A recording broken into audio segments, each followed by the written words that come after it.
Eu queria iniciar essa nossa conversa, esse nosso diálogo, utilizando um texto do livro Boa Nova, de Humberto de Campos. Aqueles que não conhecem ainda esse livro Boa Nova, eu convido vocês à leitura desse livro. Esse livro é maravilhoso, eu gosto muito desse livro. Humberto de Campos nos traz, como o título do livro diz, Boa Nova, e Boa Nova é a mensagem de Jesus. E Humberto de Campos nos traz esclarecimentos sobre o objetivo da mensagem do Cristo, sobre a forma como ela foi trazida, sobre em que momentos ela chegou para nós, para a humanidade, né?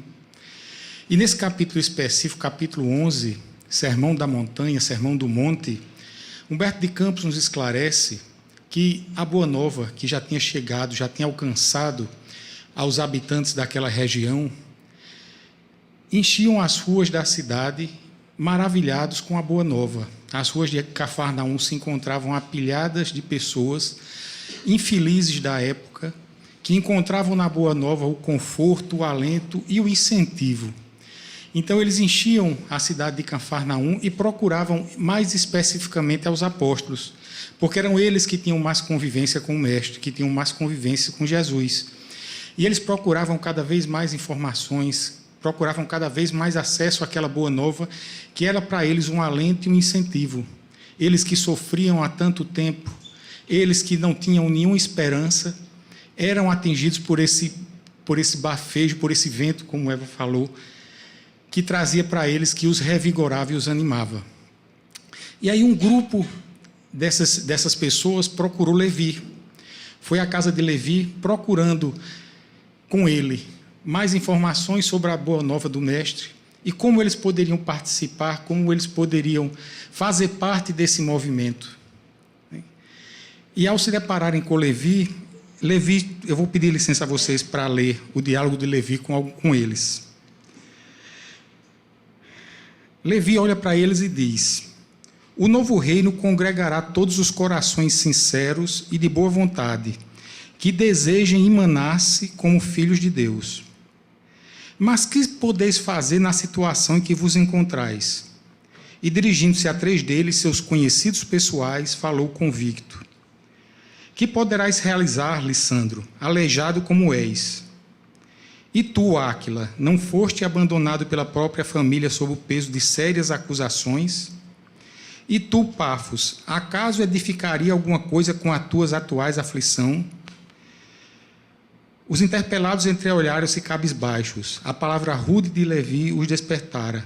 Tomara-os uma dor sem limites. Então, eles que procuravam esse apoio que a Boa Nova lhes dava, encontraram na rudeza de Levi, nessa recepção de Levi, um choque. E saíram de lá extremamente tristes, extremamente desanimados. É preciso que a gente conceitue que, dentre os apóstolos, Levi seria o intelectual.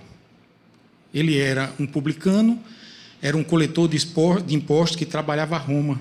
E, portanto, ele era detentor de uma certa cultura. Então, dentro daqueles valores que Levi cultivava, para ele era muito importante que as pessoas já tivessem valores materiais que os classificassem à época, que tivessem alguma distinção, que tivessem uma condição material que lhe saltasse aos olhos. Jesus retorna à casa de Levi com André, e quando os 3 então estão em diálogo, Levi, de forma inocente, ele não agiu com maldade, eram os valores que ele tinha, ele relata ao mestre aquele encontro e aquele diálogo. Quando ele passa para o mestre o relato dessa conversa, Jesus, eu vou pedir novamente licença a vocês para ler esse texto.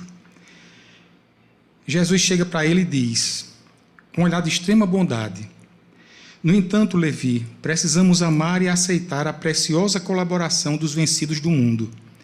Se o Evangelho é a Boa Nova, como não há de ser a mensagem divina para eles, tristes e deserdados na imensa família humana?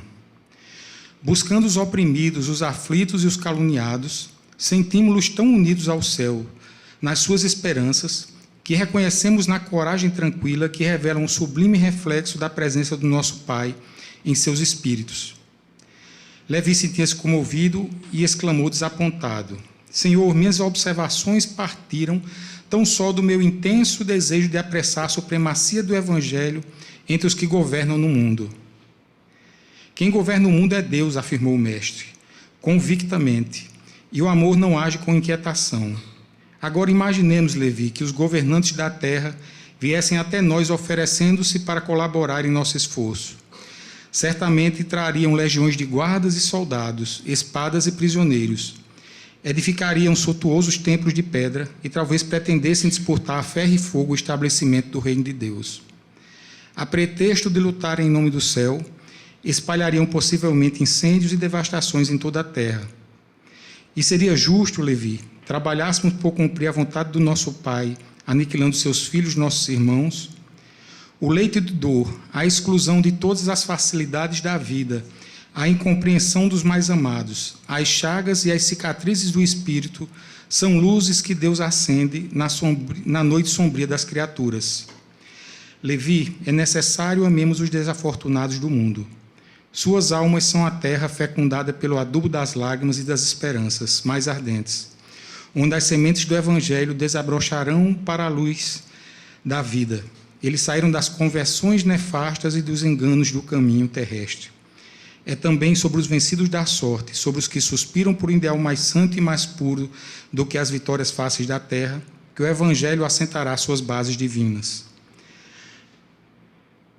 André e Levi ficaram extremamente tocados com essa pregação do mestre para eles, com essa explicação do mestre para eles. E extremamente comovidos, acompanharam Jesus até um monte, onde naquele momento, em sua pregação, Jesus nos trouxe as bem-aventuranças. Eu queria iniciar esse nosso diálogo através desse texto de Humberto de Campos, para que a gente pudesse contextualizar em que momento Jesus traz as bem-aventuranças. É preciso que a gente, ao ler o texto, identifiquemos que Jesus nos traz as bem-aventuranças, focando única e exclusivamente os valores espirituais e os valores da alma. É preciso que a gente interprete esse texto não de forma equivocada, como algumas vezes foi feito ao longo da história, e tiremos deste texto aspectos que ele não tem. Jesus não falava da situação material, mas Jesus falava dos espíritos e da condição dos espíritos. Jesus nos traz valores morais e espirituais nas bem-aventuranças. A gente poderia afirmar que as bem-aventuranças, elas são um roteiro de evolução. Através da sua sequência, através do convite que Jesus nos faz nas bem-aventuranças, é possível que a gente possa estabelecer que elas são um elo. Elas se unem para nos trazer, de uma forma inequívoca, os valores que nós precisamos cultivar nessa nossa busca de crescimento e de evolução espiritual. Isso é tão verdade que Mohandas Karamchand Gandhi, o Mahatma Gandhi, chegou a afirmar que se tudo que existe escrito, sacro, no mundo se perdesse, e se salvasse apenas o Sermão do Monte, nada teria se perdido. Eu vou tentar trazer para vocês algumas considerações, mas seria impossível tratar esse texto num intervalo tão pequeno devido à sua grandeza, devido a tudo que a gente pode extrair dele, devido a tudo que ele nos traz. As bem-aventuranças, elas são 9 bem-aventuranças. Mas eu me alio a algumas pessoas que acreditam que as bem-aventuranças são 7. E que as duas últimas afirmações, elas podem se unir à 7ª bem-aventurança como uma forma de completá-la. E eu vou dizer a vocês por quê, quando chegar um determinado momento. Bem-aventurados os pobres em espírito, porque deles é o reino dos céus. Bem-aventurados os pobres de espírito. O que podemos entender por pobres de espírito? Nós precisamos, e eu vou resgatar uma passagem do Livro dos Espíritos, quando Kardec pergunta aos espíritos o que é que mais dificulta a evolução da humanidade, o que mais impacta. E Kardec diz: o egoísmo e o orgulho. Jesus nos trata nessa bem-aventurança exatamente a questão do orgulho. Bem-aventurados os pobres de espírito, bem-aventurados aqueles que, ao se depararem com a Boa Nova, ao se depararem com o Evangelho de Jesus, reconhecem que necessitam da sua mudança, necessitam do aprendizado desse Evangelho. Bem-aventurados aqueles que saem daquela posição em que se colocam movidos pelo orgulho, em que se recusam a se modificar, em que se recusam a modificar a sua forma de pensar, de agir, de sentir, e se rendem ao Evangelho, buscando a sua mudança, a sua reforma íntima. Bem-aventurados aqueles que reconhecem a sua condição de que necessitam mudar, de que necessitam aprender, de que precisam se modificar à luz do Evangelho.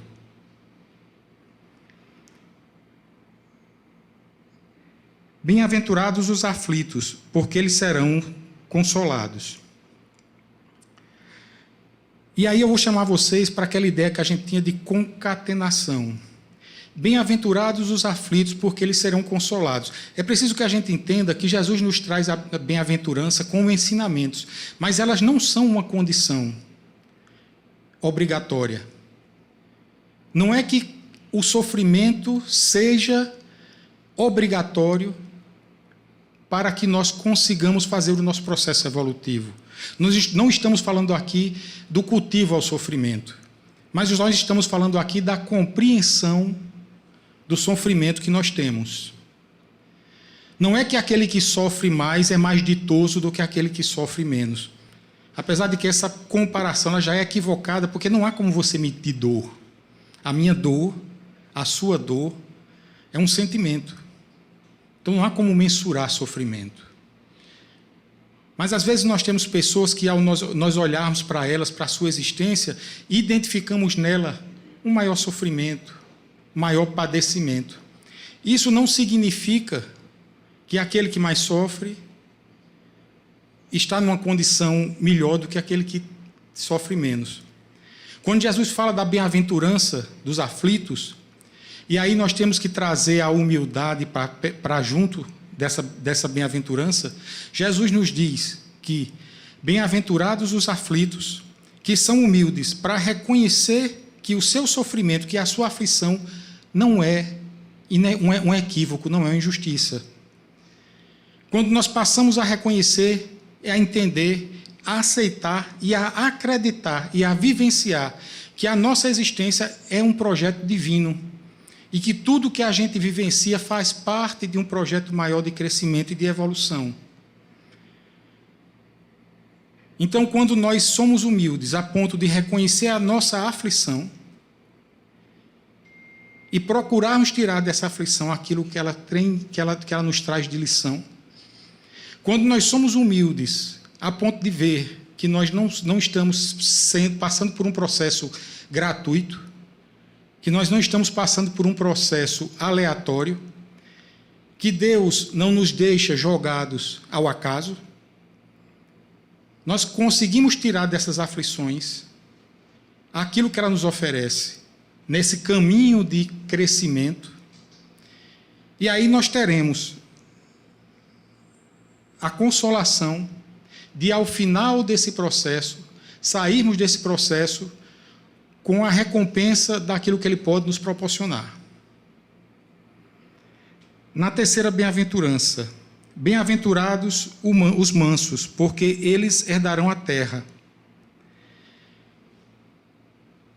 Aí eu vou voltar novamente a convidar vocês para que a gente traga a humildade, as aflições, e para que, através desses dois entendimentos, dessas duas conquistas, nós possamos desenvolver em nós a mansuetude. Porque é preciso que, dentro desse processo em que nós, humildemente, reconhecemos a ação justa de Deus nas nossas vidas, em que nós suportamos e enfrentamos as nossas aflições de forma consciente, nós sejamos mansos a ponto de não nos revoltarmos com a ação de Deus. nós saibamos que aquela aflição que nos atinge, ela tem um objetivo. E que essa dor e esse sofrimento não provoquem em nós reações que poderiam colocar abaixo tudo que a gente pode tirar de proveitoso desse processo, dessa experiência que nós passamos. A revolta contra Deus, a agressividade, a violência, a forma como nós agimos no momento em que nos deparamos com os nossos sofrimentos, é que determina como nós sairemos desse processo. Se ao final desse processo nós conseguiremos sair dele com mais evoluídos e mais amadurecidos do que entramos. Aí eu queria lembrar para vocês céu e inferno, quando Kardec diz que no processo que nós temos de resgate dos nossos erros, nós temos o arrependimento, a expiação e a reparação. Quando nós reconhecemos que nesse processo que nós passamos existe uma intenção divina, nós passamos a agir dentro desse processo de uma forma mais mansa, mais pacífica, e conseguimos extrair dele aquilo a que nós nos propusemos, aquilo que nos é proposto. E Jesus diz: porque eles herdarão a terra. Bem-aventurados os mansos, porque eles herdarão a terra. Nós sabemos que nós estamos num processo de mudança. Nosso planeta passa de um processo, passa de uma condição, de um planeta de expiação e provas para um planeta de regeneração. Essa condição é uma condição em que as pessoas violentas, aqueles que ainda desenvolvem atitudes violentas, aqueles que agem com revolta, com violência, não terão condições de viver no nosso planeta quando ele passa por esse processo. É como se você pegasse um aluno de uma classe iniciante e tentasse colocá-lo numa classe mais evoluída. O seu despreparo, o seu desconhecimento faria com que ele perturbasse o ambiente em que aquela classe está. Então, é uma condição para que nós possamos permanecer dentro desse processo da Terra, desse processo de evolução e de mudança. A quarta bem-aventurança. Bem-aventurados os que têm fome e sede de justiça, porque eles serão saciados. E aí a gente precisa tentar entender o que é que Jesus quis dizer com justiça. O que é justiça? Bem-aventurados os que têm fome e sede de justiça, porque eles serão saciados. Justiça é diferente de justiceiro. Justiça é diferente de vingança. E aí eu vou voltar a convidar vocês para a gente refletir. Como ser justo sem ser humilde? Como ser justo sem ser manso?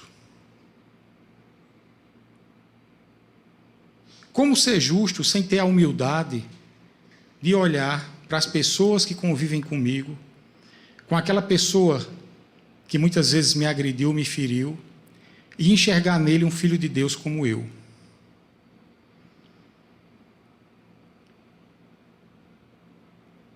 Como ser justo sem ser manso?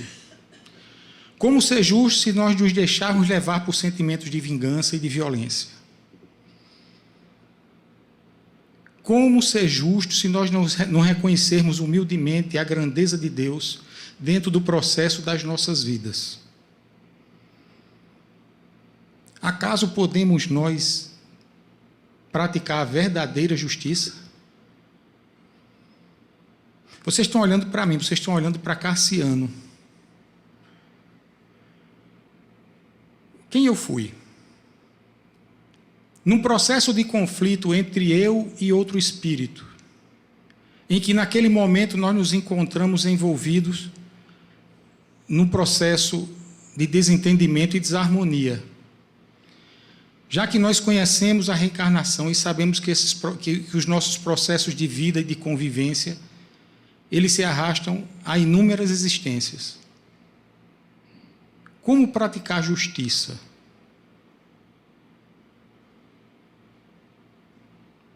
Quem iniciou aquele processo, aquele desentendimento, aquele conflito? Então é preciso que nós tenhamos a humildade de conhecer que somos todos iguais, que somos todos irmãos. Reconhecer que nós temos fraquezas, que nós temos deficiências, que nós temos falhas, imperfeições. E reconhecer que os nossos irmãos também têm essas mesmas dificuldades.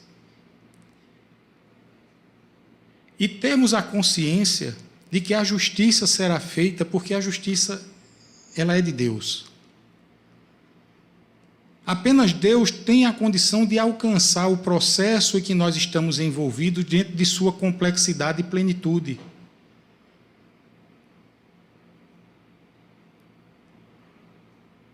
Então é preciso que nós confiemos na justiça divina. E saibamos que a nossa sede de justiça será saciada, mas não por nós, por Deus, de forma justa e plena, dentro da medida exata.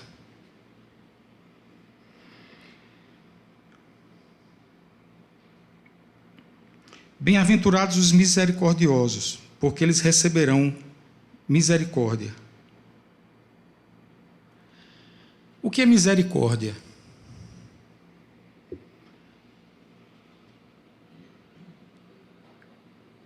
O que eu preciso para agir com misericórdia? Existe um escritor, não lembro agora se é Guimarães Rosa, que disse que misericórdia é colocar o coração na miséria alheia. Como é que eu posso colocar o meu coração no sofrimento das outras pessoas, se eu não for humilde, se eu não sou manso, se eu não sou justo? Misericórdia é um conceito muito amplo. Misericórdia não é ter pena.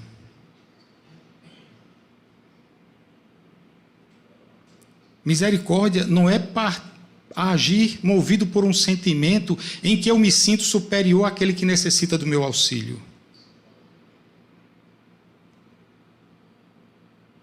Misericórdia é que eu coloque naquela ação necessária o amor e eu me revista de amor para aquela ação.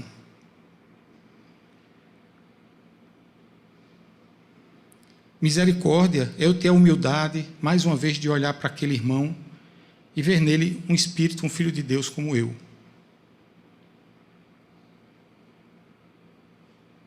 Misericórdia é eu ser movido por um sentimento de amor, identificando naquele momento, naquela situação, um irmão que necessita do meu auxílio e que eu haja de forma natural, não movido por um sentimento de pena ou de uma falsa sensação de superioridade, mas eu haja por amor. E aí Jesus diz, porque eles receberão misericórdia. Os misericordiosos receberão misericórdia. E aí eu acho que todo mundo conhece aqui a oração de São Francisco.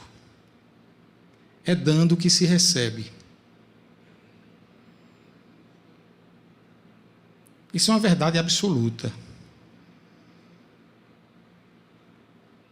É servindo, é se colocando à disposição de Jesus nesse trabalho de auxílio, de compreensão, de misericórdia, de união, de irmandade, que nós somos auxiliados. E aqui nós estamos numa casa espírita, então não há motivo para que nós deixemos de abordar o aspecto espiritual dessa sentença, de uma forma mais clara e mais direta. Quantas vezes nós somos auxiliados pelos nossos irmãos no plano espiritual? Quantos de nós entramos nessa casa hoje em busca de auxílio? Um alento, um apoio. Aqueles que já leram e aqueles que não leram, eu convido, estudem a doutrina espírita. Nós temos um manancial de obras fantástico. Francisco Canto Xavier nos trouxe uma riqueza literária com relação à doutrina espírita maravilhosa. Aqueles que leem, por exemplo, a coleção de André Luiz, encontrarão nas páginas dos relatos de André Luiz, num trabalho que André Luiz fez, de quase um trabalho de repórter, de reportagem, de coletar informações para nos trazer informações preciosas, de como esse auxílio se opera. E esse auxílio espiritual, ele se opera na medida em que nós estamos dispostos também a ajudarmos uns aos outros. Aí vocês vão dizer, Cassiano, por quê? É barganha? Não. É justiça. É justamente o contrário, é justiça. Porque somos todos iguais, todos filhos de Deus. Então é preciso que eu esteja disposto a ajudar para que eu seja auxiliado. E aí eu vou trazer para vocês, relembrar aquele texto que a gente leu agora de Humberto de Campos em Boa Nova, quando Jesus diz que a alma, que os espíritos daqueles que sofrem é terra arada, terra fértil, para que o evangelho seja plantado. Porque os sofrimentos, eles são formas que nós temos de sermos tocados pelo evangelho. Muitos de nós, devido à nossa rudeza, à nossa teimosia, à falta de humildade que a gente falou lá na primeira bem-aventurança, nós precisamos que a dor nos toque. Nós precisamos que a dor venha sulcar essa nossa terra íntima, para que o evangelho de Jesus possa ser plantado. E o nosso sofrimento, ele tem como único objetivo esse despertar. Bem-aventurados os que têm sede de justiça. Justiça divina, não é vingança. Não é um pagar por pagar. Jesus já nos dizia, o amor cobre uma multidão de pecados. A dor, ela nos alcança até o momento em que nós nos retificamos, nós nos modificamos. E aí, como eu falei para vocês de céu e inferno, nós temos o processo arrependimento, expiação e reparação. A expiação, ela acontece até o momento em que nós nos modifiquemos internamente, em que aquilo passa a ser uma verdade. E para que a gente possa perceber em nós essa mudança, é necessário que a gente desenvolva a misericórdia com as pessoas. Porque na hora que eu desenvolvo em mim a misericórdia, eu vou agir naturalmente com misericórdia. Eu não vou me forçar, porque isso fará parte de mim, será parte da minha essência. E na hora que essa modificação acontece, a equipe espiritual atua de forma a amenizar o nosso sofrimento, age conosco por misericórdia, com misericórdia, porque aquela dor para nós, ela já atingiu o seu objetivo. Aquela proposta que ela foi feita, e aí voltemos, bem-aventurados os aflitos. Porque aquela aflição, encarada com a mansuetude, bem-aventurados os mansos, nos traz esse processo de mudança interior, onde nós conseguimos conquistar em nós essa conquista espiritual, quando Jesus dizia: amontoa as tuas riquezas, os teus tesouros onde a traça, onde a ferrugem não pode alcançar. Nós passamos a adquirir um bem moral, e esse bem moral faz com que ao agirmos com misericórdia, permitamos que a equipe espiritual, que está sempre disposta a nos auxiliar, haja conosco com misericórdia também. Porque misericórdia é colocar o coração no sofrimento dos outros. Então é preciso que eu olhe para um irmão que está passando por um sofrimento e também entenda que aquele sofrimento não é gratuito. Vejam que eu não estou dizendo a vocês que nós temos que ser insensíveis. Não é isso. Não estou falando de crueldade, estou falando de justiça divina, de necessidade. Porque se Deus é onipresente, onisciente e onipotente, tudo o que acontece na nossa vida está sob o controle e emana dele. Então, tudo o que acontece na nossa vida tem um objetivo. Então, ao perceber isso, eu não olho para aquele irmão que hoje passa por um processo de dor e sofrimento como se ele fosse um inferior a mim, ou como se ele fosse alguém que merecesse sofrer, porque eu vejo apenas que ele é um irmão igual a mim, que nesse momento, o processo em que ele se encontra, o remédio que é aplicado a ele é diferente.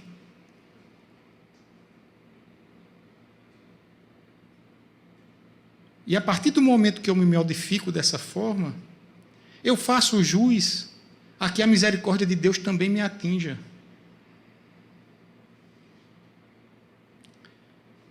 Isso é tanta verdade porque quando Kardec pergunta aos espíritos onde estão escritas as leis de Deus, os espíritos respondem na consciência. Então, a partir do momento que eu modifico a minha compreensão, humildemente, e olho para aqueles que sofrem, que passam por esse processo de dor e sofrimento, como irmãos num processo de aprendizado e de mudança, a minha consciência passa a tratar os meus erros de uma forma também mais branda. Consequentemente, eu serei misericordioso comigo. Eu aplicarei em mim o mesmo peso que eu aplico para o meu irmão. Serás julgados como julgas os teus irmãos, com o mesmo peso, com a mesma medida.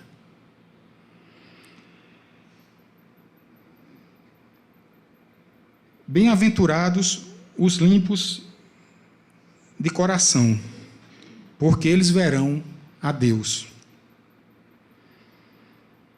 Bem-aventurados os limpos de coração, porque eles verão a Deus. A primeira pergunta do Livro dos Espíritos, Kardec pergunta de uma forma fantástica: não queima, o que é Deus? Inteligência suprema, causa primária de todas as coisas. Como eu posso ver Deus?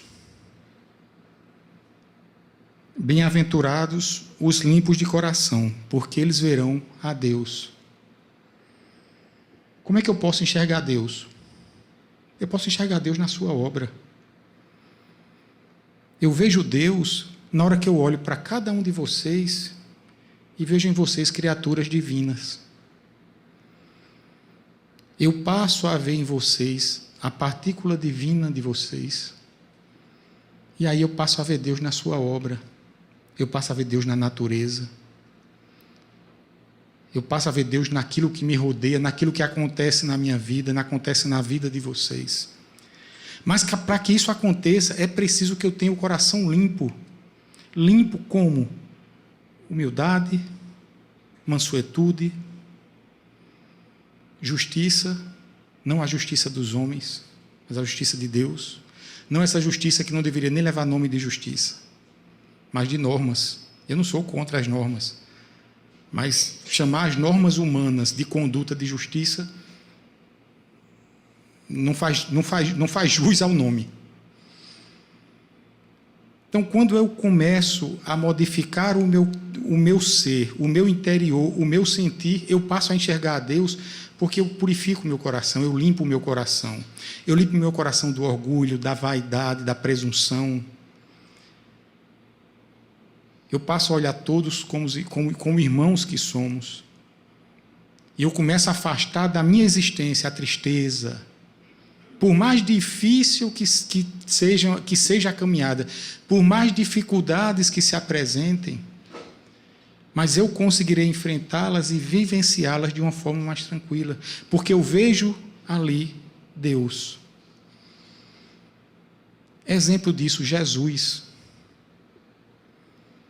Jesus olhou para Saulo e viu Paulo. Jesus olhou para Maria de Madalena e viu aquela mulher que se tornou, que desencarnou, tomando conta de leprosos. Jesus procurava ver e via nos processos tudo que era bom.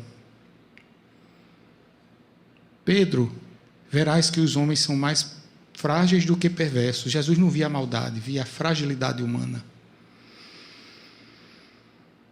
Tem uma passagem que Jesus anda com os apóstolos e encontra a carcaça de um animal morto, e enquanto os discípulos reclamam do mau cheiro, do aspecto, Jesus olha e salienta: que belos dentes. Então, aqueles que conseguem limpar seu coração, eles passam a ver Deus, porque eles passam a conseguir enxergar aquilo que está ao nosso lado o tempo inteiro, que é Deus. O reino de Deus está dentro de vós. E aí, nós estamos chegando ao ponto que seria, como eu falei para vocês, a 7ª bem-aventurança. E aí, como eu disse a vocês, eu acho que as outras subsequentes, elas se completam. Bem-aventurados os pacificadores, porque eles serão chamados filhos de Deus. Por que os pacificadores serão chamados filhos de Deus? Nós sabemos que todos nós somos filhos de Deus. Todos. Todas aquelas pessoas que vocês conseguirem imaginar agora, nas mais variadas condições e situações, todos são filhos de Deus. Aquele irmão mais equivocado, que hoje ainda pratica atos de extrema maldade, é filho de Deus. E por que Jesus diz: bem-aventurados os pacificadores, porque eles serão chamados filhos de Deus?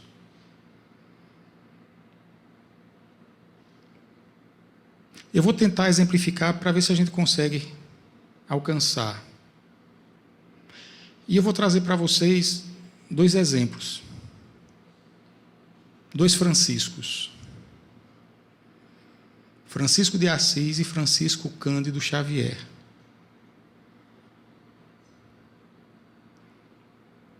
Se nós perguntarmos às pessoas exemplos de filhos de Deus, eu acho que esses 2 nomes eu não consigo enxergar.